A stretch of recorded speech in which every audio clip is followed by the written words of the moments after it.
क्योंकि आज के लेक्चर में हम लोगों ने बहुत सारा कुछ डिस्कस किया, राइट। इतना ज्यादा आपके एनसीईआरटी में है नहीं, एनसीईआरटी में सिर्फ एक लाइन पे छोड़ दिया गया है। मान लेते हैं अगर फर्स्ट से बात करें तो बाइनरी फिशन को एक डायग्राम में खत्म कर दिया गया है, लेकिन उस डायग्राम को समझना जरूरी है ना। अगर उस चीज को नहीं समझेंगे तो कैसे पता चलेगा इस डायग्राम में हो क्या रहा है। सिर्फ बोल दिया गया है कि एंडोस्पोर अंडर अनफेवरेबल कंडीशन, लेकिन हमको पता ही नहीं कि अनफेवरेबल कंडीशन है क्या। हो सकता है हमारे लिए जो फेवरेबल हो वो उनके लिए अनफेवरेबल हो सकता है, राइट। तो इसी वजह से हमको ये भी जानना जरूरी है कि अनफेवरेबल कंडीशन था क्या, एंडोस्पोर का स्ट्रक्चर कैसे दिखता है, एंडोस्पोर एंडोस्पोर एंडोस्पोर, लेकिन हमें पता ही नहीं कि वो दिखता कैसा है, तो कैसे चलेगा। इसी वजह से देखना भी जरूरी है। तो हमने एंडोस्पोर को भी ड्रॉ किया, एंडोस्पोर के कुछ कैरेक्टर्स को भी जाना हमने, फिर हमने क्या देखा, जेनेटिक रिकॉम्बिनेशन देखा, ट्रांसफॉर्मेशन।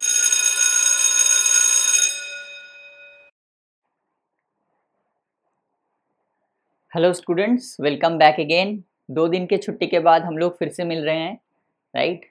आई होप ये 2 दिन में आपने अच्छा सा पढ़ाई किया होगा, रिवीजन किया होगा, उसके साथ थोड़ा बहुत खेल कूद भी किया होगा, right.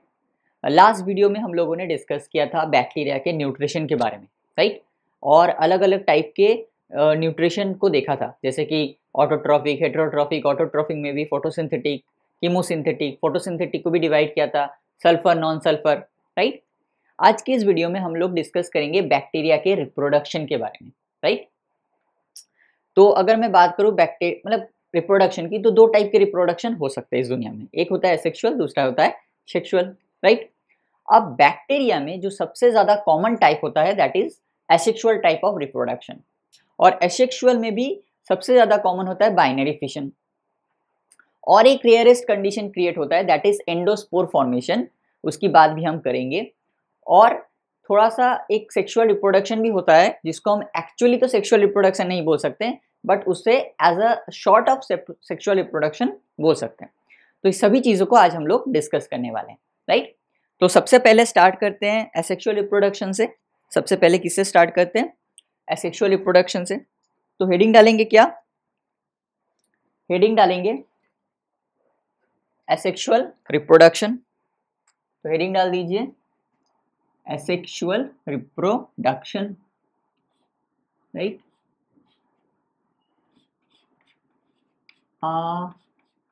Asexual reproduction,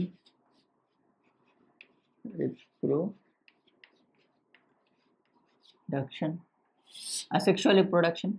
asexual reproduction में सबसे पहले हम बात करेंगे बाइनरी फिशन के बारे में, राइट। अब याद करो, लिविंग वर्ल्ड चैप्टर जब हम पढ़ रहे थे तब जब रिप्रोडक्शन वाला पार्ट आया था तब हम लोगों ने बाइनरी फिशन ऑलरेडी पढ़ चुके थे वहां पे। लेकिन यहाँ पे क्या हुआ है, यहाँ पे एनसीईआरटी में एक डायग्राम दिया है, राइट। उस डायग्राम से कभी कभी क्वेश्चन पूछते हैं, तो इसी वजह से उस डायग्राम को डिकोड करना बहुत ज़रूरी है, राइट। इसी वजह से हम लोग क्या करेंगे, बाइनरी फिशन को यहाँ से फिर से पढ़ेंगे। तो सबसे पहले हेडिंग डालिए एसेक्सुअल रिप्रोडक्शन में, ए क्या हो जाएगा, ये हो जाएगा आपका क्या, बाइनरी फिशन। क्या हो जाएगा, binary fission, FISSION, binary fission. अगर बाइनरी फिशन की बात करें तो पॉइंट नंबर 1 क्या होगा, पॉइंट नंबर 1 हो जाएगा this is most common type, most common type मैंने सबसे ज्यादा कॉमन क्या है, सबसे ज्यादा कॉमन है बाइनरी फिशन। ऑलमोस्ट हर एक बैक्टीरिया में बाइनरी फिशन देखा जाता है, नंबर 1।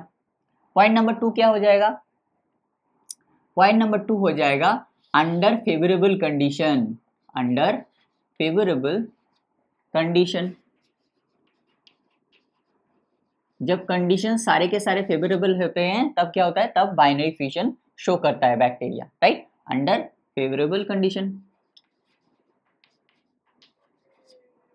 अब एनसीईआरटी में जो डायग्राम को दिया है पहले उसको ड्रॉ कर लेते हैं, फिर उसके बाद कुछ स्टेप्स को डिस्कस कर लेंगे। एनसीईआरटी में जो बेसिकली डायग्राम दिया है वो कैसा है, वो कुछ ऐसा है।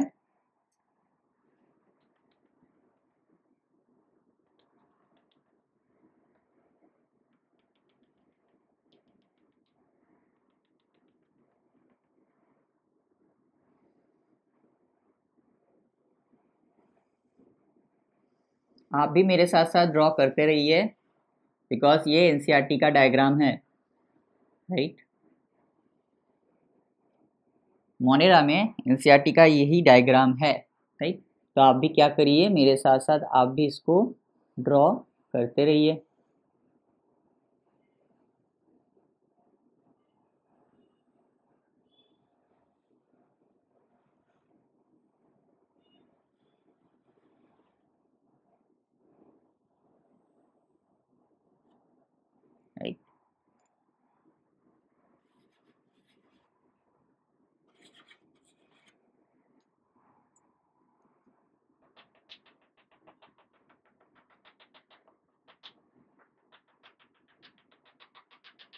इस डायग्राम से कैसा क्वेश्चन पूछता है? इस डायग्राम से कभी कभी क्या करता है कि इसको इसको और इस चीज को आपको दे दिया जाएगा और बोला जाएगा ए बी सी, और तीनों को आपको लिखना है। इसी वजह से इस डायग्राम का जो पॉइंट्स है इसको आपको याद रखना जरूरी है। तो सबसे आउट में क्या हो जाएगा? सेल वॉल हो जाएगा। सबसे आउटर में क्या हो जाएगा? सेल वॉल हो जाएगा। उसके अंदर क्या हो गया? उसके अंदर हो गया क्या? Plasma membrane, right? क्या हो जाएगा? Plasma membrane, right? और उसके बाद क्या हो जाएगा? This is the genome, right? This is the genome, right? और बैक्टीरियल जीनोम, राइट? तो ये चीजें आपको याद रखनी पड़ेगी। अब कुछ स्टेप्स हैं, ये बाइनरी फिशंस के कुछ स्टेप्स है। हालांकि ये पूछे नहीं जाते हैं, लेकिन एनसीईआरटी ने क्या किया है, बहुत समझदारी से इस डायग्राम को दे दिया है। तो कभी कभी क्या हो सकता है, इस डायग्राम से क्वेश्चंस पूछे जा सकते हैं कि बाइनरी स्टेप्स में कौन से स्टेजेस होते हैं, तो उसको हमें देख लेना एक बार जरूरी है, राइट? तो सबसे पहला स्टेप क्या हो जाएगा? स्टेप 1 क्या लिखेंगे? स्टेप 1 क्या होगा? स्टेप 1 होगा आपका क्या? स्टेप 1 होगा आपका DNA replication, DNA replication resulting DNA replication resulting in the formation of DNA replication resulting in the formation of two circular DNA. This is step 1.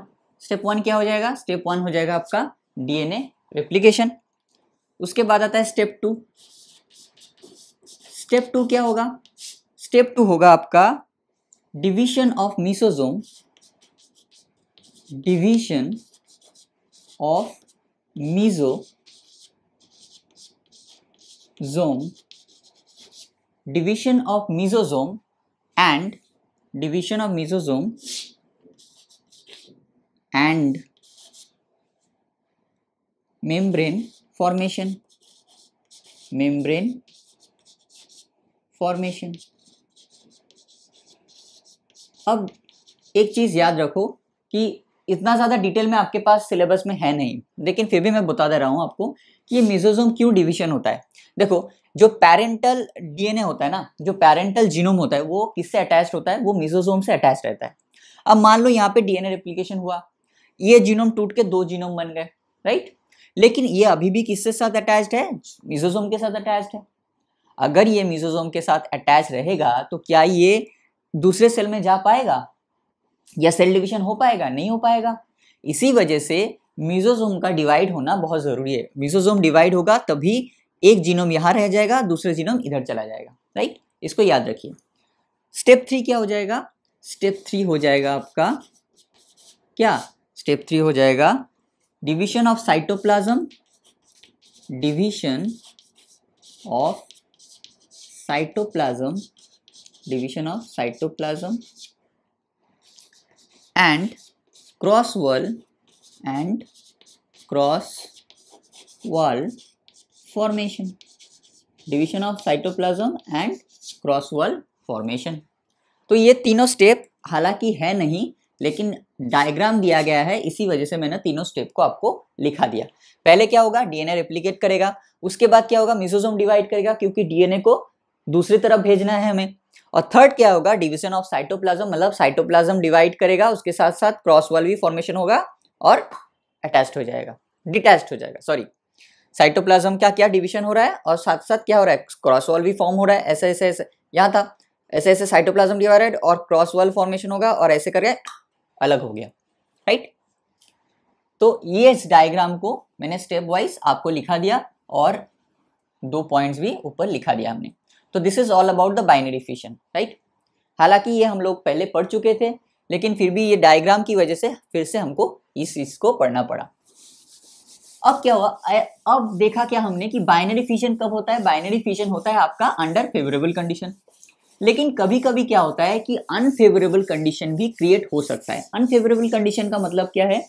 Unfavourable condition का मतलब होता है, हो सकता है शॉर्टेज ऑफ न्यूट्रिएंट्स हो सकता है, शॉर्टेज ऑफ वाटर हो सकता है, टेम्परेचर कुछ अलग हो सकता है, मॉइस्चर कुछ अलग हो सकता है, राइट। तो तब क्या होता है कि अंडर अनफेवरेबल कंडीशन बैक्टीरिया क्या करता है? बैक्टीरिया एंडोस्पोर्म फॉर्म करता है। क्या फॉर्म करता है? एंडोस्पोर फॉर्म करता है, राइट। और लेकिन ये हर एक बैक्टीरिया में नहीं देखा जाता है। मोस्ट ऑफ द टाइम ये बैसिलस वाले जो बैक्टीरिया होते हैं ज्यादातर उनमें ही ये जो एंडोस्पोर फॉर्मेशन देखा जाता है, राइट। तो दूसरा क्या डालेंगे हम लोग? बी, एसेक्सुअल रिप्रोडक्शन के अंदर ही आएगा, that is what? Number 2 is endospore. Endospore. अब इंडिया एनसीईआरटी में क्या किया है? एनसीईआरटी ने क्या किया है? बहुत एक छोटा सा एंडोस्पोर बोल के उनको छोड़ के निकल गया है, लेकिन हमें डिटेल में पढ़ना पड़ेगा क्योंकि एनसीईआरटी का हर एक लाइन से क्या क्वेश्चन बन सकता है ये ना तो आपको पता है ना मुझे पता है। इसी वजह से अच्छा है कि पढ़ लेना। इससे क्या होगा कि पढ़ाई भी हो गई और जो वहां पे छोटे से वर्ड में लिखा हुआ है उसको भी हम डिटेल में समझ गए, राइट। तो सबसे पहला पॉइंट क्या आ जाएगा एंडोस्पोर के अंदर? सबसे पहला पॉइंट आएगा आपका रेयरेस्ट, वेरी रेयर। क्या हो जाएगा? Very rare. हर एक बैक्टीरिया में नहीं देखा जाता है, कुछ ही कुछ bacteria, most of the time bacillus वाले जो बैक्टीरिया होते हैं उसी में देखा जाता है एंडोस्पोर, वेरी रेयर। और दूसरा पॉइंट क्या हो जाएगा? दूसरा पॉइंट हो जाएगा आपका अंडर अनफेवरेबल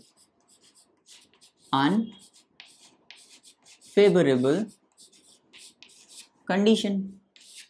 अब अनफेवरेबल कंडीशन का मतलब क्या है? अनफेवरेबल कंडीशन का मतलब होता है नंबर 1 क्या हो सकता है? Shortage of nutrients. शॉर्टेज, अब न्यूट्रिएंट्स ही नहीं मिलेगा तो कैसे ग्रो करेगा, राइट। Shortage of nutrients. दूसरा क्या हो सकता है? दूसरा होता है shortage of water, right, because वो एब्जॉर्ब करेगा तभी तो वो जर्मिनेट कर पाएगा। Shortage of what? Water. Third क्या हो सकता है? Temperature, unfavourable temperature. और क्या हो सकता है? Unfavourable moisture. ये सारी चीजें हो सकती है, right. This is all about this is all about the unfavourable conditions, right. Third point क्या हो जाएगा? थर्ड पॉइंट हो जाएगा ये कि अंडर फेवरेबल कंडीशन मतलब अनफेवरेबल कंडीशन में क्या हो जाएगा? एंडोस्पोर फॉर्म करेगा। और जब भी फेवरेबल कंडीशन आएगा तो क्या होगा? Under favourable condition endospore, under favourable conditions endospore absorbs water and becomes metabolically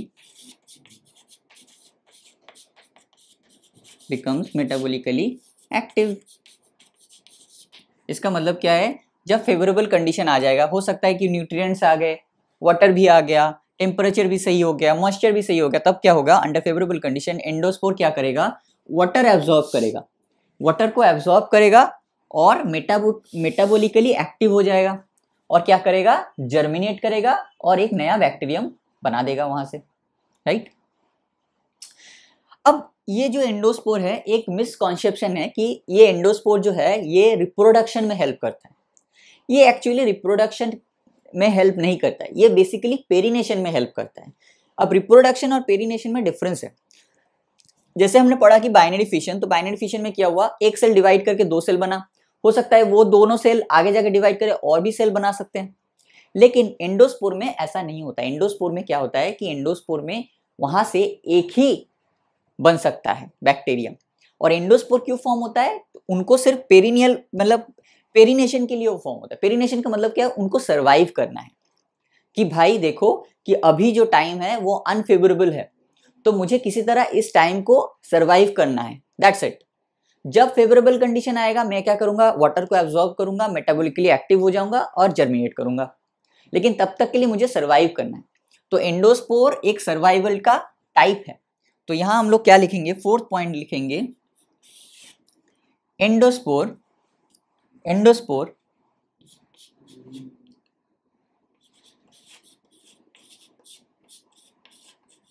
endospores are basically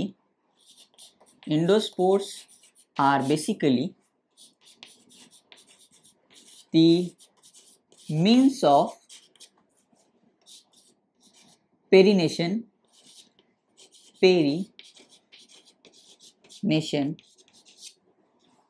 Endospore are basically the means of perination and not reproduction मतलब एंडोस्पोर क्या करता है, एंडोस्पोर बेसिकली पेरिनेशन में help करता है, मतलब उस unfavourable जो कंडीशन है उस कंडीशन को सरवाइव करने में हेल्प करता है। So basically this is endospores are basically the means of what, perennation and not reproduction, right. तो ये कुछ पॉइंट्स थे एंडोस्पोर के अंदर, ये नंबर 1, ये 2, ये 3 एंड ये 4। ये सारे पॉइंट्स एनसीईआरटी में है नहीं, तो इसको अच्छे से लिख लीजिए। इससे क्या होगा, एनसीईआरटी में जो छोटे छोटे लाइन हैं वो भी आपको समझ में आ जाएगा। अब हम लोग क्या करेंगे, अब हम लोग एंडोस्पोर का एक पिक्चर ड्रॉ करेंगे ताकि हमें समझ में आए। कब से पढ़ रहे हैं एंडोस्पोर, अब पता तो चले कि एंडोस्पोर दिखता कैसा है, राइट। ये भी तो जानना जरूरी है, क्योंकि जब तक हम चीज़ों को विजुअलाइज नहीं कर सकते हैं तब तक क्या होगा, तब तक हम चीज़ों को अच्छे से समझेंगे नहीं। और विजुअलाइज करने के लिए क्या, इमेज ड्रॉ करना पड़ेगा, राइट। तो सबसे पहले देखो क्या होता है, एंडोस्पोर में सबसे आउटर जो कोट होता है वो क्या होता है, वो होता है उसका एक्सोस्पोरियम, दैट इज एक्सोस्पोरियम। एक्सोस्पोरियम के अंदर क्या होता है, एक्सोस्पोरियम के अंदर होता है उसका क्या, spore coat, right. This is what, this is spore coat. इसको अलग अलग कलर से ड्रॉ कीजिए तो आपको अच्छे से ये चीज समझ में आ जाएगा, राइट।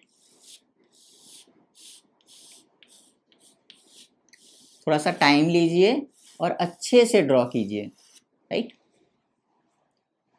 उसके अंदर क्या आ जाएगा, उसके अंदर आ जाएगा आपका कोर वॉल। क्या आ जाएगा, कोर वॉल आ जाएगा। क्या आ जाएगा उसके अंदर, कोर वॉल आ जाएगा।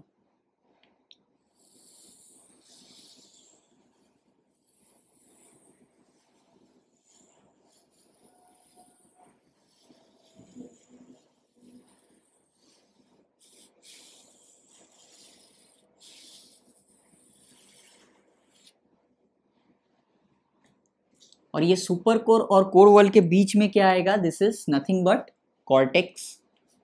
ये एरिया क्या है, this is the cortex area. इसको अच्छे से ड्रॉ कीजिए, टाइम लेके धीरे धीरे आराम से ड्रॉ कीजिए, कोई हड़बड़ी या जल्दी मत कीजिए।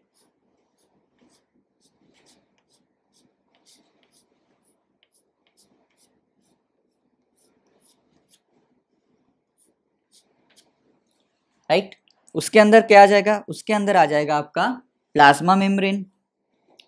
उसके अंदर क्या आ जाएगा, उसके अंदर आ जाएगा आपका क्या, plasma membrane. This is nothing but the plasma membrane.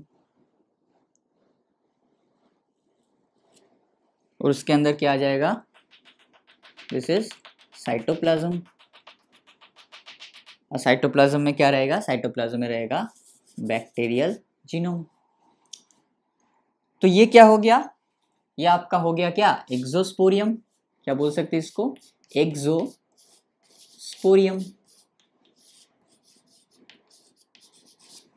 Right. इसको हम क्या बोल देंगे, येलो वाले को, इसको हम बोल देंगे सुपर कोट। क्या बोल देंगे, सुपर कोट, COAT कोट। उसके अंदर ये जो वाला पार्ट है इसको हम क्या बोलेंगे, इसको हम बोलेंगे कॉर्टेक्स। ये सबसे इंपॉर्टेंट पार्ट है, ये सबसे इंपॉर्टेंट पार्ट है। उसके अंदर ये वाला जो पार्ट है, ये कलर वाला जो पार्ट है, इसको हम क्या बोलेंगे, इसको हम बोल देंगे क्या, इसको हम बोलेंगे, क्या बोल सकते हैं इसको, इसको हम बोलेंगे कोर वॉल। क्या बोलेंगे, कोर वॉल। राइट। उसके अंदर इसको क्या बोलेंगे, थिन लेयर को क्या बोलेंगे, इस थिन वाले लेयर को, इसको क्या बोलेंगे, प्लाज्मा मेम्ब्रेन। क्या बोलेंगे, प्लाज्मा मेम्ब्रेन, राइट। इसको क्या बोलेंगे, इसको हम बोलेंगे साइटोप्लाज्म, साइटोप्लाज्म। और इसको हम क्या बोलेंगे, this is nothing but the genome, this is nothing but the genome, right. So ये एक टिपिकल स्ट्रक्चर है किसका, दिस इज फिगर, ये फिगर किसका है, this figure is endospore, endospore, right. अब एंडोस्पोर के कुछ पॉइंट्स लिख लेते हैं, क्या लिखेंगे, कुछ पॉइंट्स देख लेते हैं। क्या क्या, देखो इस फिगर से ही क्या क्या पता चल रहा है, देखो इस चीज को। तो एंडोस्पोर क्या क्या पता चल रहा है, दिस इज ओवल और स्फेरिकल शेप। तो क्या हो जाएगा, फर्स्ट पॉइंट क्या हो जाएगा, ओवल, ओवल और स्फेरिकल, ओवल और स्फेरिकल इन शेप, राइट। दूसरा क्या हो जाएगा, दूसरा हो जाएगा आपका थिक वर्ल्ड, राइट। इसका वॉल कितना थिक है, राइट। पहले एक्सोस्पोरियम है, उसके बाद सुपर कोर, फिर कॉर्टेक्स, फिर कोर वॉल, तो इसका टोटल जो वॉल है वो बहुत ज्यादा थिक है। तो थिक वर्ल्ड, थिक वर्ल्ड, अगर थिक वर्ल्ड होगा तो क्या वो हाईली रेजिस्टेंट नहीं होगा, मतलब अगर उसका वॉल, सेल वॉल अगर बहुत ज्यादा थिक है तो ऑब्वियसली वो हाईली रेजिस्टेंट भी होगा हर एक चीज से। वो एसिड से रेजिस्टेंट होगा, वो टेम्परेचर से रेजिस्टेंट होगा, वो बेस से रेजिस्टेंट होगा, राइट। हर एक चीज से वो क्या होगा, हाईली रेजिस्टेंट होगा। तो थिक वर्ल्ड, और उसके साथ साथ क्या लिखेंगे, हाईली रेजिस्टेंट। तो पहला क्या हो गया, ओवल और स्फेरिकल शेप। दूसरा क्या होगा, thick world and highly resistance.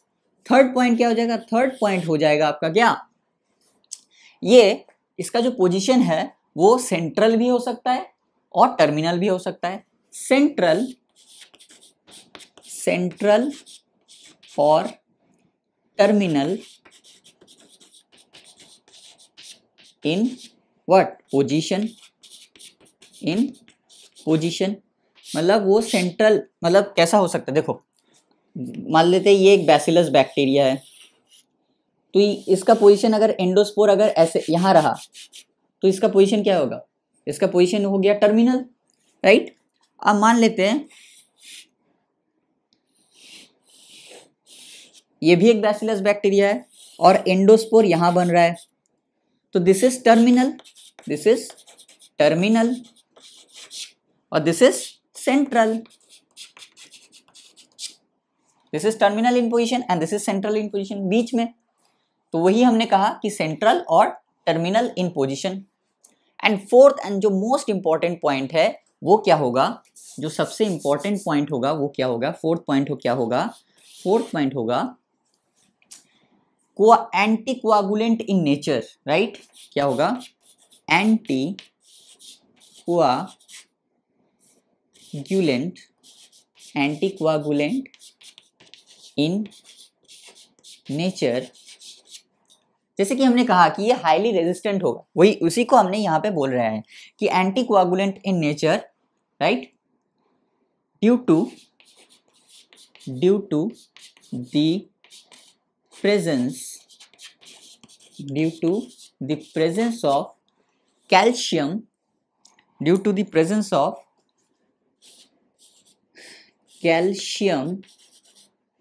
calcium dipicolinic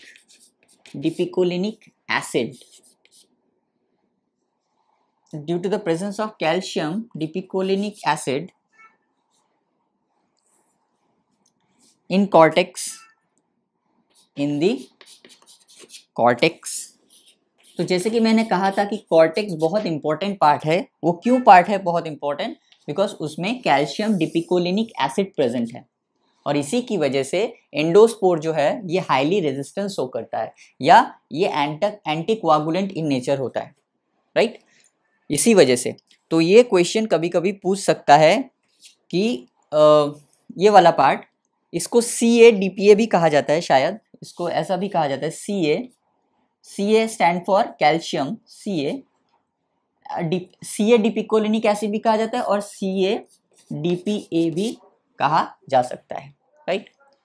तो ये क्वेश्चन, ये वाला पार्ट सबसे इंपॉर्टेंट है, ये चारों लाइन में से ये वाला पार्ट सबसे इंपॉर्टेंट है कि एंडोस्पोर जो है ये इतना हाईली रेजिस्टेंस क्यों है, because the presence of calcium dipicolinic acid in the cortex. Cortex में क्या रहता है, कैल्शियम डिपिकोलिनिक एसिड रहता है, इसी वजह से जो एंडोस्पोर है इतना ज्यादा रेजिस्टेंट है। So this is all about the endospore, right. NCERT में बहुत छोटे फॉर्म में लिखा था, इतना छोटे फॉर्म में अगर हम पढ़ेंगे तो इतना ज़्यादा समझ में नहीं आएगा। और अभी हम 11th में हैं, तो अभी हमारा जो बेस है उसको हमें स्ट्रॉन्ग बनाना है, हर एक छोटे से छोटे चीज़ को हमें पढ़ना पड़ेगा, right.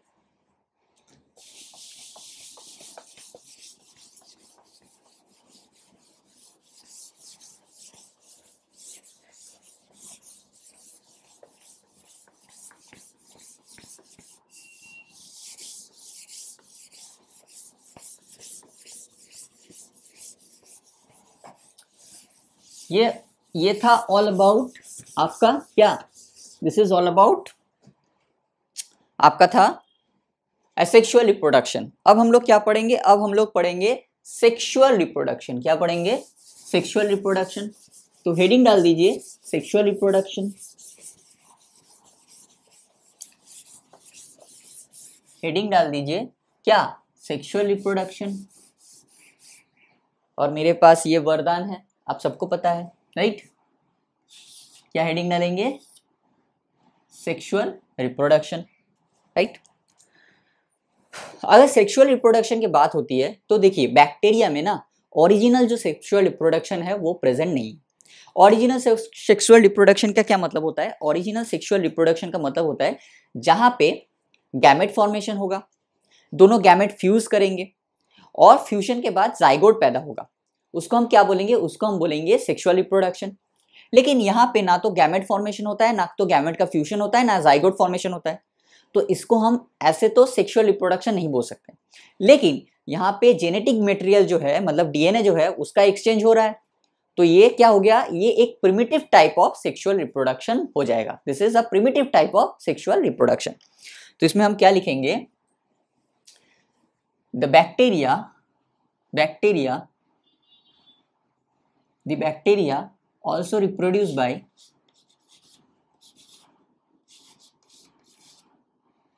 the bacteria also reproduce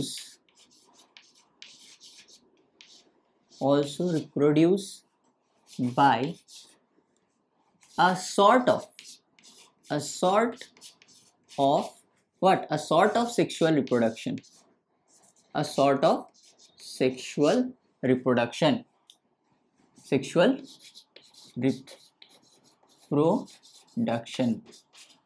अब a sort of reproduction, sexual reproduction क्यों, तो दिन ब्रैकेट हम लोग क्या लिखेंगे, no gamete formation, no gamete formation and fusion, no gamete formation and fusion. कोई गैमेट फॉर्मेशन नहीं होता, कोई गैमेट का फ्यूजन नहीं होता, this is that's why it is called a sort of sexual reproduction, right. By bracket close, उसके बाद लिखेंगे by adapting a primitive type of DNA, primitive type of DNA transfer, primitive type of DNA transfer from where, from one bacterium to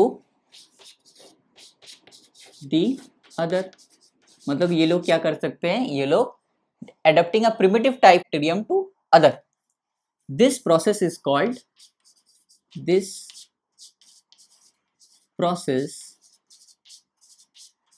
is called, इसको क्या बोलते हैं, इसको बोलते हैं क्या, व्हाट, जेनेटिक रिकॉम्बिनेशन। क्या बोलते हैं इसको, इसको बोलते हैं जेनेटिक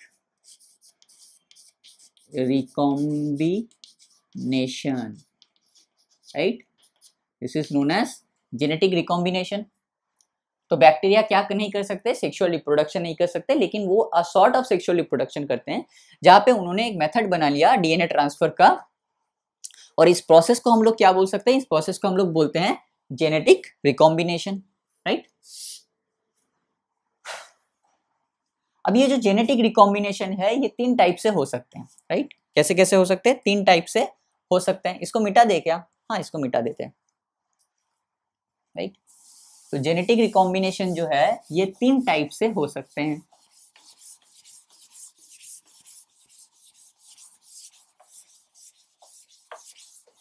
क्या क्या हो सकता है, तो हेडिंग डाल दी क्या, genetic recombination, genetic recombination.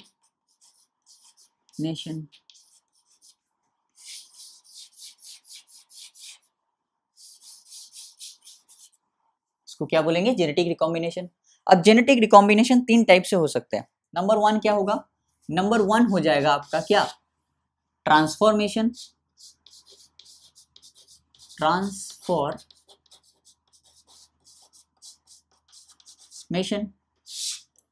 Number 2 क्या हो जाएगा, नंबर 2 हो जाएगा आपका क्या, कॉन्जुगेशन, कॉन्जुगेशन। और नंबर 3 क्या हो जाएगा, नंबर 3 हो जाएगा आपका क्या, transduction, transduction, TRANSDUCTION, transduction, right. अब तीनों को हम अलग अलग से थोड़ा सा एक ओवरव्यू ले लेते हैं। यहां से जो मेन क्वेश्चन पूछा जा सकता है वो है कि हर एक फेज को किस साइंटिस्ट ने डेमोन्स्ट्रेट किया था, ये क्वेश्चन पूछा जाता है। और क्या पूछा जाता है कि किस बैक्टीरिया पे इन्होंने इस चीज को प्रूव किया था या डेमोन्स्ट्रेट किया था, राइट। तो यहां से ये टाइप के क्वेश्चन बनते हैं, राइट। तो सबसे पहले बात करते हैं अगर ट्रांसफॉर्मेशन की, तो इसको डेमोन्स्ट्रेट किसने किया था, डेमोन्स्ट्रेटेड बाय, क्या लिखेंगे, demonstrated by, demonstrated by hmm, Griffith sir ने, GRIFFITH,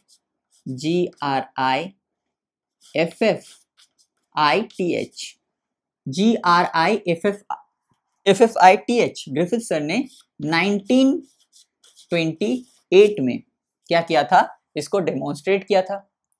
इन्होंने क्या यूज किया था, इन्होंने यूज किया था डिप्लोकोकस, डिप्लोकोकस न्यूमोनिको, डिप्लोकोकस न्यूमोनिको, और डिप्लोकोकस न्यूमोनी भी हो सकता है और स्ट्रेप्टोकोकस न्यूमोनी भी हो सकता है। और क्या हो सकता है, स्ट्रेप्टोकोकस न्यूमोनी,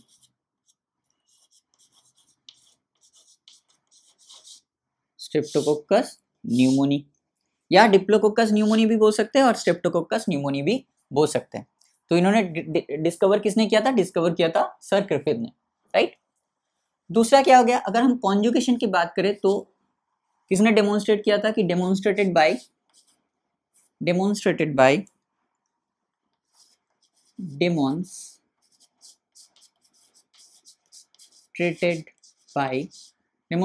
हुम, इसको डिस्कवर किया था लीडरबर्ग एंड टॉटम ने, LEDERBERG, Lederberg and Tatum, TATUM, टटम। किस ईयर क्या होगा, 1946 में Lederberg sir and Tatum sir ने किस पे उन्होंने काम किया था, उन्होंने काम किया था ई कोली पे। किस पे काम किया था उन्होंने काम किया था ई कोली पे, राइट, कॉन्जुगेशन। और थर्ड है ट्रांसडक्शन। ट्रांसडक्शन किसने दिया था, ट्रांसडक्शन दिया था demonstrated by demonstrated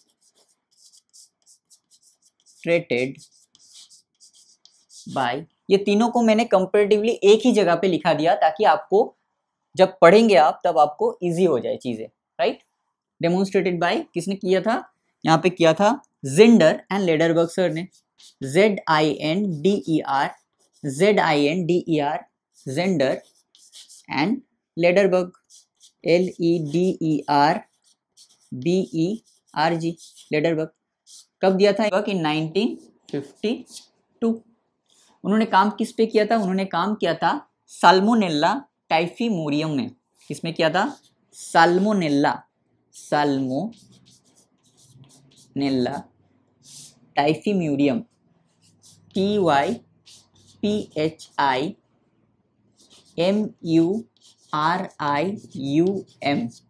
टाइफीमोरियम, salmonella टाइफीमोरियम, right.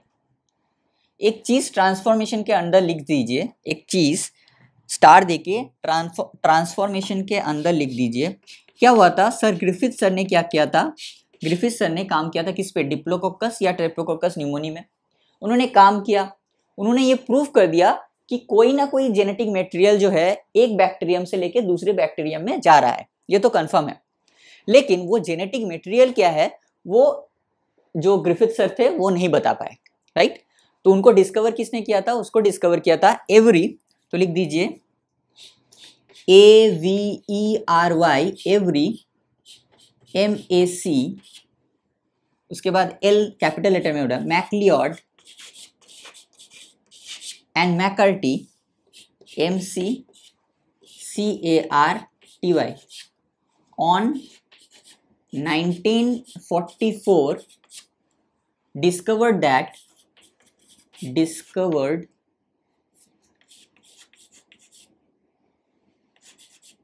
discovered that the genetic material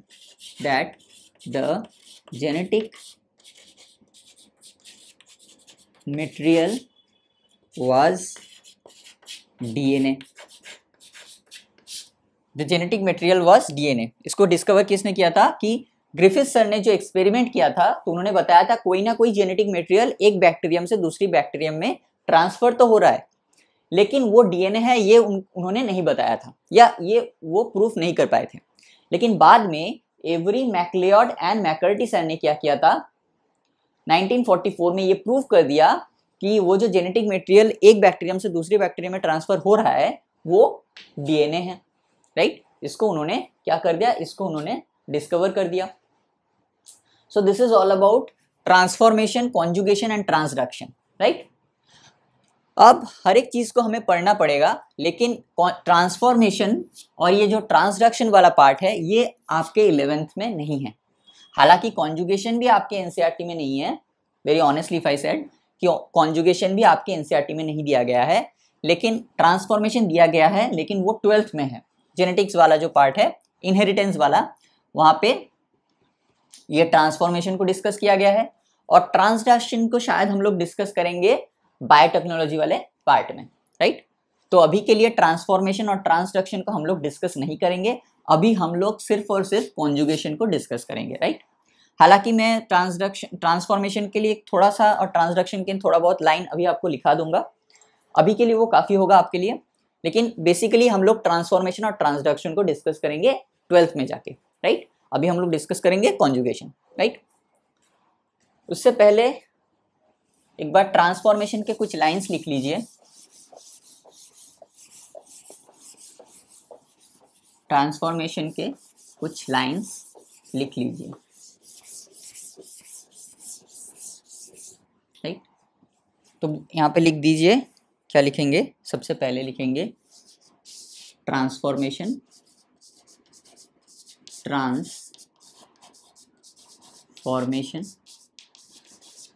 right. उसके अंदर कुछ पॉइंट लिखेंगे। फर्स्ट पॉइंट क्या होगा, donor and recipient cell, donor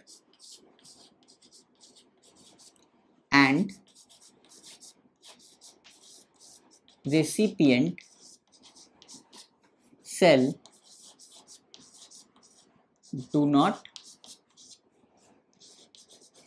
come in contact, do not come in contact, मतलब बैक्टीरिया जेनेटिक मटेरियल एक बैक्टीरिया से लेके दूसरे बैक्टीरिया में जा रहा है, लेकिन डोनर और रिसिपिएंट सेल जो है वो आपस के कांटेक्ट में नहीं आते।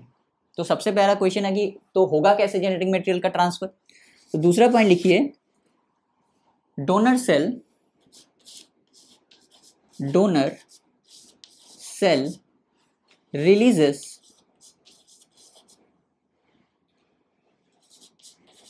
releases a piece of DNA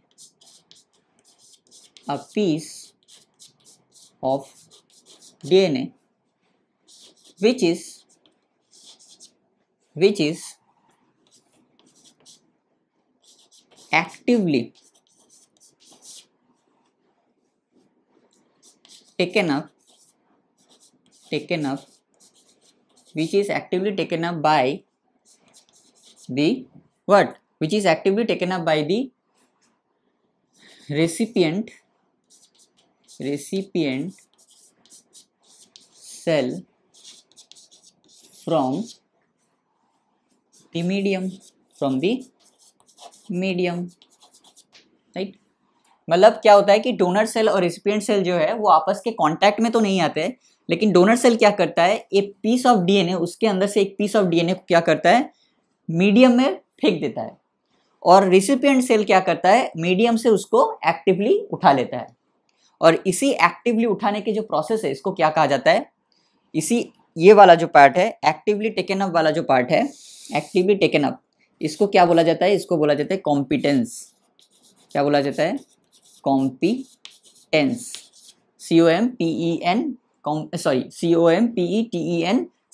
competence. Competence का क्या मतलब होता है, कॉम्पिटेंस का मतलब होता है रेसिपिएंट सेल जो है वो क्या करता है, एक्टिवली मीडियम से उस डीएनए पीस को उठा लेता है। इसी उठाने का जो एबिलिटी है, इस एबिलिटी को क्या कहा जाता है, एक्टिवली टेकन अप बाय, इसका जो एबिलिटी है इस एबिलिटी को कहा जाता है कॉम्पिटेंस, राइट।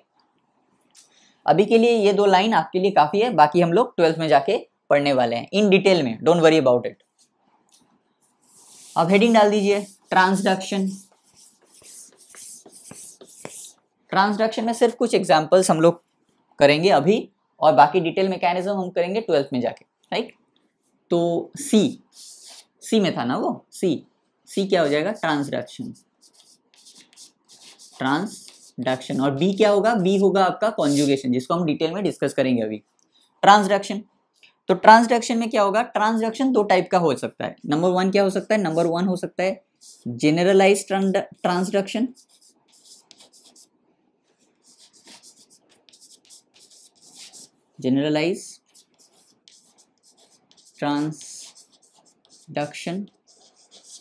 और क्या हो सकता है, और आपका हो सकता है स्पेशलाइज्ड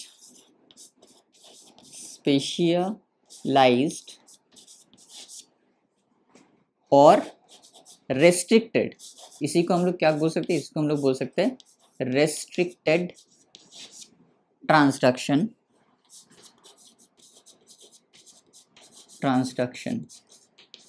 अगर हम बात करते हैं जनरलाइज ट्रांसडक्शन की, तो ये कहाँ देखा जाता है, यहाँ ये देखा जाता है T4 फाज में, T4 फाज में ये देखा जाता है, राइट।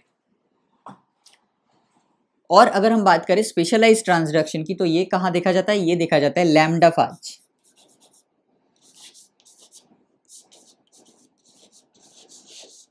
लैम्डा फाज ऑफ ई कोली में, सॉरी हाँ, 2 अलग अलग से अंडरलाइन होंगे, लैम्डा फाज ऑफ ई कोली। तो यहाँ से क्वेश्चन पूछ सकता है कि जनरलाइज्ड ट्रांसडक्शन किस में देखा जाता है और स्पेशलाइज्ड या रेस्ट्रिक्शन ट्रांसडक्शन कहाँ देखा जाता है। तो उसका आंसर होगा T4 फाज, और इसका आंसर होगा lambda phage of E coli, right. तो अभी के लिए इतना जान लीजिए, काफ़ी होगा, बाकी डिटेल में हम लोग 12th में जाके डिस्कस करने वाले हैं, don't worry about it, right. अब हेडिंग दीजिए बी, दैट इज कॉन्जुगेशन,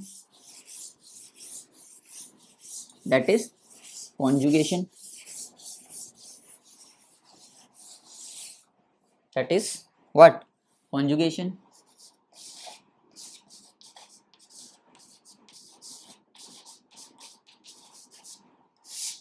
तो कॉन्जुगेशन में क्या लिखेंगे, सबसे पहला पॉइंट जो लिखेंगे, in this process, in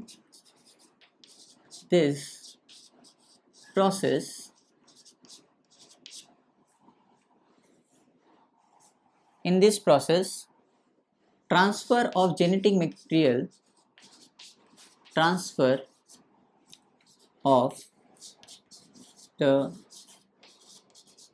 genetic material,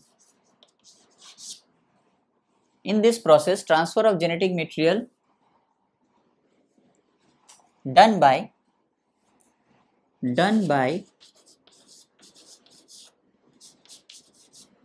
the formation of, in this process transfer of genetic material done by the formation of a conjugation tube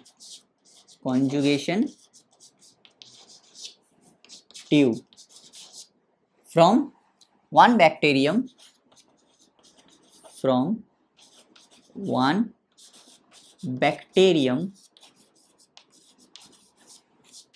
to the other, right? तो यहाँ पे क्या होता है, यहाँ पे in this process transfer of genetic material done by the formation of conjugation tube, क्या होता है कि एक बैक्टीरिया और दूसरे बैक्टीरिया के बीच में एक कॉन्जुगेशन ट्यूब फॉर्म होता है और उसी ट्यूब के थ्रू एक बैक्टीरिया से जेनेटिक मटेरियल दूसरे बैक्टीरिया में जाता है। अब इसी चीज को हम लोग यहाँ पे बोर्ड में ड्राइंग के थ्रू समझने की कोशिश करेंगे, राइट? क्या करेंगे, ड्राइंग के थ्रू समझने की कोशिश करेंगे। उससे पहले एक चीज जान लीजिए कि प्लाज्मिड क्या होता है। फॉर एग्जाम्पल ये एक बैक्टीरिया है, फॉर एग्जाम्पल एक चीज समझ लीजिए पहले, मान लेते हैं कि ये एक बैक्टीरिया है, right? This is a bacterial cell. अब उसके अंदर ये एक जेनेटिक मटेरियल होगा, उसका normal genome, this is the normal genome. इसके अलावा भी एक और double stranded circular extra genetic material भी इसके अंदर रह सकता है, राइट? इसके अंदर ऐसा नहीं कि हमेशा रहेगा, रह सकता है। इसको हम क्या बोलेंगे, इसको हम बोलेंगे प्लाज्मिड। इसको हम क्या बोलेंगे, इसको हम बोलेंगे प्लाज्मिड। तो प्लाज्मिड का डेफिनेशन क्या हो जाएगा, प्लाज्मिड का डेफिनेशन होगा एक्स्ट्रा क्रोमोसोमल, क्या हो जाएगा, एक्स्ट्रा क्रोमोसोमल, क्योंकि एक्स्ट्रा क्यों, बिकॉज ऑलरेडी जीनोम तो है लेकिन उसके अलावा भी प्रेजेंट है साइटोप्लाज्म में। Extra chromosomal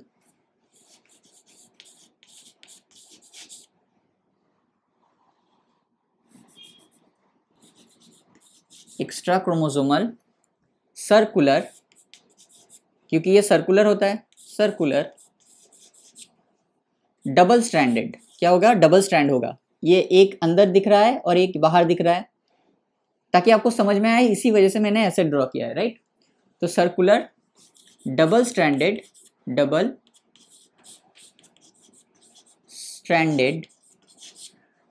DNA. तो प्लाज्मिड क्या है, extra chromosomal circular double stranded DNA. इसी को हम लोग क्या बोलते हैं, इसी को हम लोग बोलते हैं प्लाज्मिड, राइट? क्योंकि अभी ये काम में आने वाला है, राइट?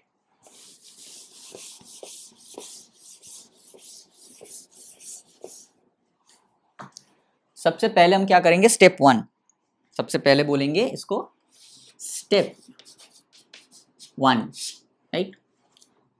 स्टेप 1 में क्या होता है, मान लेते हैं कि एक बैक्टीरियल सेल है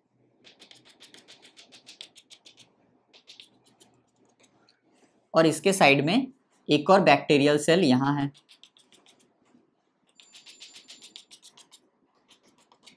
राइट?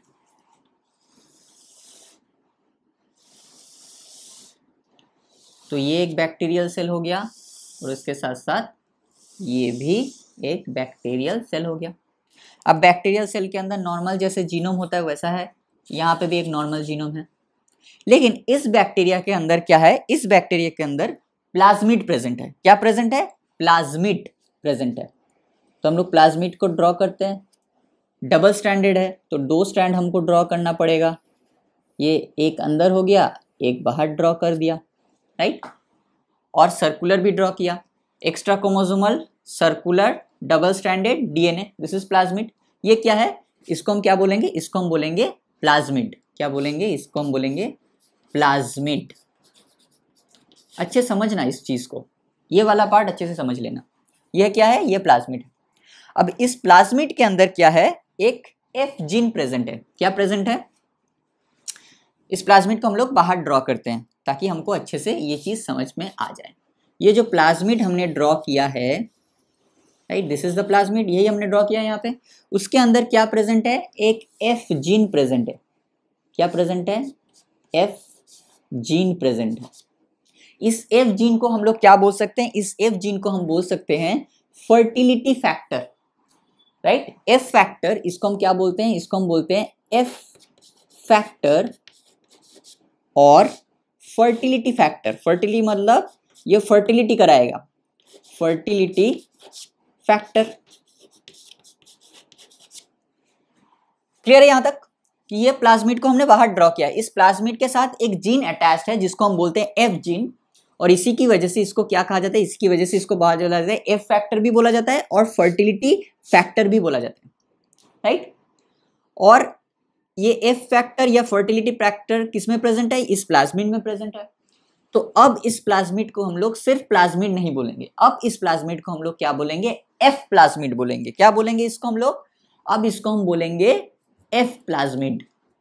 इतने देर तक हम लोग क्या बोल रहे थे, इसको प्लाज्मिड बोल रहे थे, लेकिन हमने क्या देखा, इसके अंदर एक एफ जीन है जिसको हम क्या बोल रहे हैं, एफ फैक्टर बोल रहे हैं या फर्टिलिटी फैक्टर बोल रहे हैं, राइट। तो इसी वजह से इसको हम लोग क्या बोलेंगे, इसको हम लोग अब प्लाज्मिड नहीं बोलेंगे, इसको हम लोग क्या बोलेंगे, एफ प्लाज्मिड बोलेंगे। क्या बोलेंगे इसको, एफ प्लाज्मिड बोलेंगे। क्यों बोल रहे हैं प्लाज्मिड, बिकॉज, क्यों बोल रहे हैं प्लाज्मिड, एफ प्लाज्मिड हम लोग इसलिए बोल रहे हैं बिकॉज इसके अंदर एक एफ जीन। अब एफ जीन की वजह से क्या होता है, एफ जीन की वजह से इसको हमने क्या बोल दिया, इसको हम लोग बोल दिया फर्टिलिटी फैक्टर। अब जैसे ही ये एफ प्लाज्मिड हो गया, इस एफ प्लाज्मिड इस सेल में प्रेजेंट है, तो इस सेल को अब तक जो हम लोग क्या बोल रहे थे, नॉर्मल बैक्टीरियल सेल, अब हम लोग क्या बोलेंगे इसको, एफ प्लस सेल या मेल, राइट। इसको हम क्या बोलेंगे, इसको हम लोग बोलेंगे एफ प्लस। एफ प्लस क्यों, बिकॉज इसके अंदर एफ प्लाज्मिड प्रेजेंट है इसलिए ये इसको हम बोलेंगे एफ प्लस सेल या मेल सेल। लेकिन इस बैक्टीरिया को अगर हम देखें तो इस बैक्टीरिया के अंदर क्या एफ प्लाज्मिड प्रेजेंट है, नहीं है, तो हम लोग इसको क्या बोलेंगे, एफ माइनस सेल। क्या बोलेंगे, एफ माइनस सेल, और फीमेल भी बोल सकते हैं, और क्या बोल सकते हैं, फीमेल। एफ माइनस सेल भी बोल सकते हैं, फीमेल भी बोल सकते हैं। तो यहां तक क्लियर हो गया सब कुछ। और ये तो नॉर्मल जीनोम है, नॉर्मल जीनोम, एकदम नॉर्मल जो जीनोम है वो है ये। अब क्या होगा, अब ये जो एफ जीन है ना या एफ फैक्टर है ना, अगर ये एफ प्लाज्मिड किसी बैक्टीरिया में प्रेजेंट होता है, राइट, तो वो बैक्टीरिया सेक्स पाइलस या सेक्स पिली फॉर्म कर सकता है। सेक्स पिली का मतलब क्या होता है, इस तरह का एक स्ट्रक्चर, इस तरह का एक स्ट्रक्चर वो फॉर्म कर सकता है। ये क्यों फॉर्म कर पा रहा है, बिकॉज इसके अंदर एफ प्लाज्मिड है। एफ प्लाज्मिड के अंदर क्या है, एफ प्लाज्मिड के अंदर एफ जीन है। एफ जीन को हम और क्या बोल सकते हैं, एफ फैक्टर भी बोल सकते हैं, फर्टिलिटी फैक्टर भी बोल सकते हैं। और इसी फर्टिलिटी फैक्टर की वजह से ये ऐसा एक स्ट्रक्चर फॉर्म कर सकता है जिसको हम बोल सकते हैं क्या, सेक्स पिली, सेक्स पिली। अब यही सेक्स पिली क्या करेगा, इसके साथ मिलके क्या बनाएगा, एक कॉन्जुगेशन ट्यूब बनाएगा। तो लिख देंगे क्या, स्टेप 2। स्टेप 2, तो स्टेप 2 में क्या होगा, ये एक बैक्टीरिया हो गया, ये जो था ये नॉर्मल वाला ये क्या था, ये आपका एफ प्लस सेल था, राइट। तो इसने क्या बना दिया, ये जो सेक्स पिली है या सेक्स पाइलस है, इसने क्या किया, इसके साथ अटैच कर गया ऐसे घूम के, और ये बना दिया एक, क्या बना दिया, ये कॉन्जुगेशन ट्यूब बना दिया। क्या बना दिया, कॉन्जुगेशन ट्यूब बना दिया। अब ये जीनोम जैसा है वैसा तो है, ये भी जीनोम ऐसा है। ये इसको हम लोग ने क्या बोला, इसको हमने बोल दिया एफ प्लस, इसको हमने क्या बोला दिया, एफ माइनस, राइट। अब इसके अंदर क्या है, इसके अंदर 2 सर्कुलर डीएनए है, 2 स्ट्रैंड है ना, तो ये क्या करेगा, ये एक स्ट्रैंड अपने पास रखेगा, एक स्ट्रैंड को क्या करेगा, अपने पास रखेगा, और दूसरे स्ट्रैंड को भेज देगा कहाँ, यहां भेज देगा, कहां भेज देगा, यहां भेज देगा। अब कैसे भेजता है उसका डिटेल मैकेनिज्म आपको जरूरत नहीं है, बिकॉज यहाँ पे रिलैक्सेस करके कोई एक एंजाइम आता है, जो एंजाइम इसको ओरिजिन ऑफ रेप्लिकेशन को खोलता है, और खोलने के बाद यहाँ से स्ट्रैंड निकल के जाता है यहाँ पे, और उसके बाद जाके यहाँ पे क्या होता है, यहाँ पे उसको फर्दर एक स्ट्रैंड रेप्लिकेट करता है। और यहाँ पे जो रेप्लिकेशन प्रोसेस यूज किया जाता है उसको बोलते हैं रोलिंग सर्कुलर में रेप्लिकेशन, सर्कुलर मैकेनिज्म, और ऐसा कुछ कहा जाता है। तो यहाँ पे जो मैकेनिज्म है वो उतना डिटेल में आपको पढ़ने की जरूरत नहीं है, राइट? क्यों जरूरत नहीं है? बिकॉज उतना आपके चैप्टर में डिटेल में नहीं दिया गया। यहाँ पे बेसिकली क्या होता है, यहाँ पे एक रिलैक्सोज या रिलैक्सेस करके एक एंजाइम आता है जो पॉइंट ऑफ रेप्लिकेशन में आके अटैच्ड होता है, और उसके बाद क्या कह रहे हैं, इस दूसरा जो स्ट्रैंड था उसको खोल के ले जाता है यहाँ पे, राइट? और यहाँ पे भी कुछ एंजाइम्स होते हैं जो इसको जाने में हेल्प करते हैं, और यहाँ जाने के बाद क्या करता है, यहाँ जाने के बाद ये रेप्लिकेट करके एक और स्ट्रैंड बना देता है, राइट? तो बेसिकली इसको उतना डिटेल में, इसको बोलते हैं रोलिंग सर्कुलर मैकेनिज्म रेप्लिकेशन। इस टाइप के रेप्लिकेशन को बोलते हैं रोलिंग सर्कुलर मैकेनिज्म रेप्लिकेशन। लेकिन इतना डिटेल में आपको जरूरत नहीं है जानना, राइट? आप सिर्फ इतना स्टेप जान लीजिए, उतना ही काफी है, राइट? तो क्या किया इसने, इसके पास दो स्ट्रैंड थे, एक स्ट्रैंड वो उसने क्या किया, अपने पास रखा, और दूसरे स्ट्रैंड को भेज दिया यहाँ पे, राइट? अब ये स्ट्रैंड यहाँ जाने के बाद क्या करेगा, ये स्ट्रैंड यहाँ जाने के बाद बहुत सारे एंजाइम्स की मदद से, और ये जो प्लाज्मिड होते हैं ना, ये सेल्फ रेप्लिकेटिंग होते हैं, राइट? तो ये क्या करेंगे, एंजाइम्स की मदद से ये एक और स्ट्रैंड को सिंथेसाइज करेगा, तो ये भी बन जाएगा डबल स्ट्रैंडेड। और ये यहाँ पे क्या करेगा, ये भी यहाँ पे बहुत सारे एंजाइम्स की मदद से एक और स्ट्रैंड बना लेगा, तो ये भी बन जाएगा डबल स्ट्रैंडेड, राइट? तो अब लोग क्या लिखेंगे, स्टेप 1 हो गया, स्टेप 2 हो गया, अब हम लिखेंगे स्टेप 3। स्टेप 3 में क्या होगा,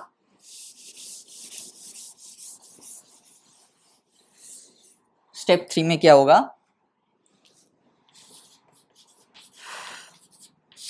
स्टेप 3 में क्या होगा, स्टेप 3 में आपका ये क्या किया, ये भी, ये जो नॉर्मल जीनोम था, this is normal genome, right? तो इसके पास सिंगल स्ट्रैंड था और इसके पास भी एक स्ट्रैंड था, तो इसने क्या किया, एक और स्ट्रैंड को सिंथेसाइज कर लिया, और इसने भी क्या किया लिया, इसने भी एक और स्ट्रैंड को सिंथेसाइज कर लिया। अब याद करो, इसको हम लोगों ने क्या बोला था, ये कौन सा सेल था, ये F+ सेल था। क्यों? क्योंकि इसके अंदर प्लाज्मिड प्रेजेंट था, और उस प्लाज्मिड के अंदर F जीन था। अब उसी प्लाज्मिड का एक स्ट्रैंड कहाँ गया, इस सेल पे चला गया, और इस सेल पे जाने के बाद क्या किया, उसने एक और स्ट्रैंड बना लिया, उसी सेम स्ट्रैंड से एक और सेल सिंथेसाइज किया, राइट? तो क्या ये जो पहले F- सेल था, अब ये क्या F+ सेल नहीं बन जाएगा? तो ये क्या बन जाएगा, ये बन जाएगा F+ सेल। तो ये तो F+ सेल था ही, इसने अपना स्ट्रैंड दिया और उसको भी क्या में कन्वर्ट कर दिया, F- से F+ सेल में कन्वर्ट कर दिया, और उसके बाद ये जो कॉन्जुगेशन ट्यूब है ये क्या हो जाएगा, ये डिजेनरेट कर जाएगा। और स्टेप 4 में क्या हो जाएगा,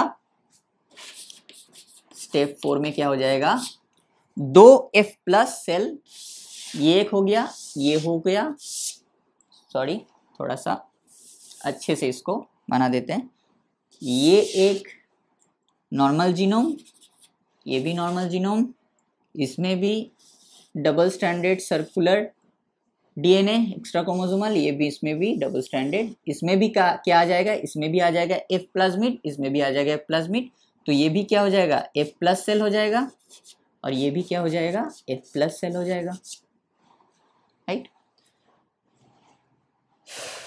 तो समझ में आया कि ये एक प्लाज्मिड था, इसके अंदर F जीन है, इसी वजह से इसको फर्टिलिटी फैक्टर या फर्टिलिटी F फैक्टर या फर्टिलिटी फैक्टर कहते थे, और इसी वजह से इस प्लाज्मिड को हम लोग क्या बोलेंगे, F प्लाज्मिड बोलेंगे। और F प्लाज्मिड प्रेजेंट है तो इसको हम लोग क्या बोल सकते हैं, F सेल, F+ सेल या मेल सेल बोल सकते हैं। ये नॉर्मल जीनोम है। इसने क्या किया, एक सेक्स पिलाई बनाया। क्यों बनाया? बिकॉज इसके अंदर F प्लाज्मिड है, इस means is responsible for this sex पिली, और इसी सेक्स पिली अटैच कर जाएगा इसके साथ, और क्या बना देगा, एक कॉन्जुगेशन ट्यूब बना देगा। और ये क्या करेगा, ये अपना एक डीएनए इसको देगा, एक स्ट्रैंड यहाँ पे देगा, राइट। तो ये भी क्या बन जाएगा, ये भी A+ था और ये भी अभी A+ सेल बन जाएगा, तो दोनों A+ सेल बन जाएंगे।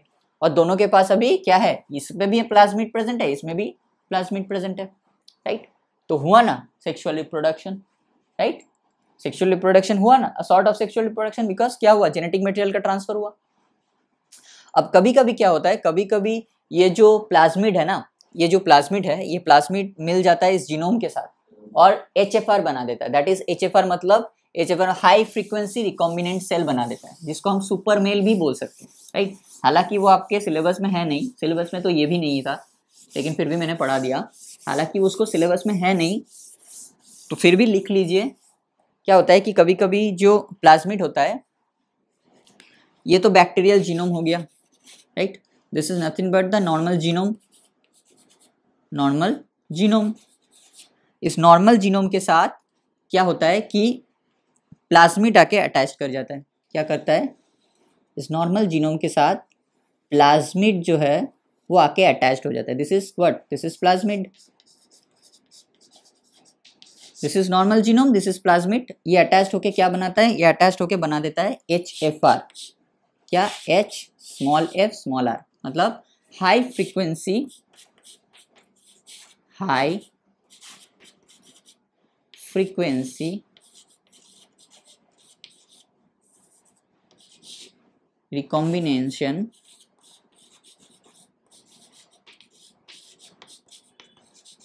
ये बना देता है HFR, अंडर ब्रैकेट हो जाएगा HFR सेल।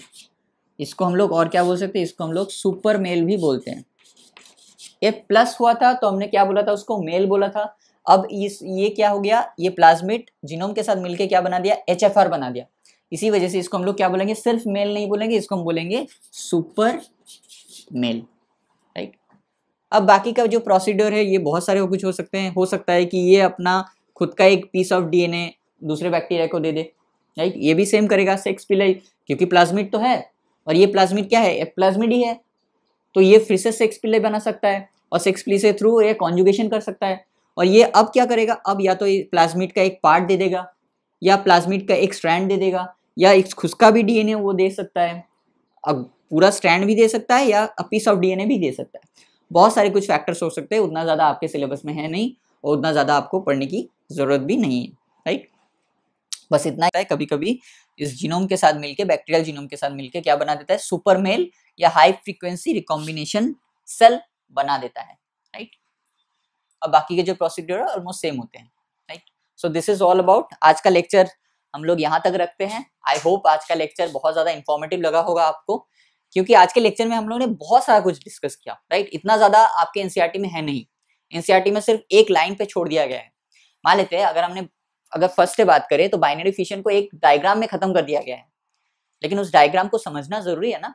अगर उस चीज को नहीं समझेंगे तो कैसे पता चलेगा इस डायग्राम में हो क्या रहा है। सिर्फ बोल दिया गया है कि एंडोस्पोर अंडर अनफेवरेबल कंडीशन, लेकिन हमको पता ही नहीं है कि अनफेवरेबल कंडीशन है क्या। हो सकता है हमारे लिए जो फेवरेबल हो वो उनके लिए अनफेवरेबल हो सकता है, राइट। तो इसी वजह से हमको ये भी जानना जरूरी है कि अनफेवरेबल कंडीशन था क्या, एंडोस्पोर का स्ट्रक्चर कैसे दिखता है, एंडोस्पोर एंडोस्पोर एंडोस्पोर, लेकिन हमें पता ही नहीं कि वो दिखता कैसा है, तो कैसे चलेगा। इसी वजह से देखना भी जरूरी है। तो हमने एंडोस्पोर को भी ड्रॉ किया, एंडोस्पोर के कुछ कैरेक्टर्स को भी जाना हमने। फिर हमने क्या देखा, जेनेटिक रिकॉम्बिनेशन देखा, ट्रांसफॉर्मेशन और ट्रांसडक्शन को हम लोग 12th में जाकर डिस्कस करेंगे। उसके बाद हमने क्या देखा, कॉन्जुगेशन को देखा। ये सारी चीजें थे एनसीईआरटी में नहीं है, लेकिन हम लोगों ने डिस्कस किया। क्यों डिस्कस किया, बिकॉज इससे क्या होगा, हमारा बेस जो है वो स्ट्रांग होता रहेगा। आपका मतलब आपका सिर्फ ये लक्ष्य नहीं होना चाहिए कि मुझे किसी भी तरह नीट को क्रैक करना है, नो। आपका लक्ष्य इसके साथ साथ ये भी होना चाहिए कि मुझे अपना बायोलॉजी का जो बेस है उसको भी स्ट्रांग करना पड़ेगा, because NEET is not the ultimate. उसके बाद अगर नीट में आपको सिलेक्शन हो भी गया, उसके बाद भी तो मेडिकल कॉलेज जाके आपको पढ़ना पड़ेगा, राइट। नीट देते ही आप डॉक्टर नहीं बन जाओगे। इसी वजह से क्या होगा कि मेडिकल कॉलेज में जाके आपको पढ़ना पड़ेगा। अभी से बेस आपका स्ट्रांग नहीं होगा, अभी आप बहुत ज्यादा कॉन्सेंट्रेटेड होकर पढ़ोगे तो आपका बेस कभी स्ट्रांग नहीं हो पाएगा। और अभी आप 11th में हो, अभी नहीं एफर्ट मारोगे तो कब एफर्ट मारोगे, राइट। आपके पास अभी बहुत टाइम है, इस टाइम को यूटिलाइज कीजिए अच्छे से पढ़ाई में, राइट। तो इसी वजह से आज का लेक्चर हम लोग यहाँ तक रखते हैं। जैसे कि मैंने कहा कि एक बार मोनेरा का, बिकॉज मोनेरा बहुत बड़ा पार्ट है। आप समझ रहे हैं कि अभी सिर्फ रिप्रोडक्शन तक पढ़ा हमने। अभी आर्की बैक्टीरिया बाकी है, माइकोप्लाज्मा बाकी है, यू बैक्टीरिया बाकी है। मोनेरा इटसेल्फ बहुत बड़ा चैप्टर है, इसी वजह से मैं कह रहा हूँ कि एनसीईआरटी को एकदम एंड में हम लोग मार्क करेंगे, don't worry about it, right. तो आज का लेक्चर यहाँ तक रखते हैं, एनसीईआरटी को एकदम एंड में मार्क करेंगे। I hope you like this video. आज के लिए बस इतना ही, कल फिर मिलेंगे बोर्ड वर्क में, तब तक के लिए wish you all the very best, bye.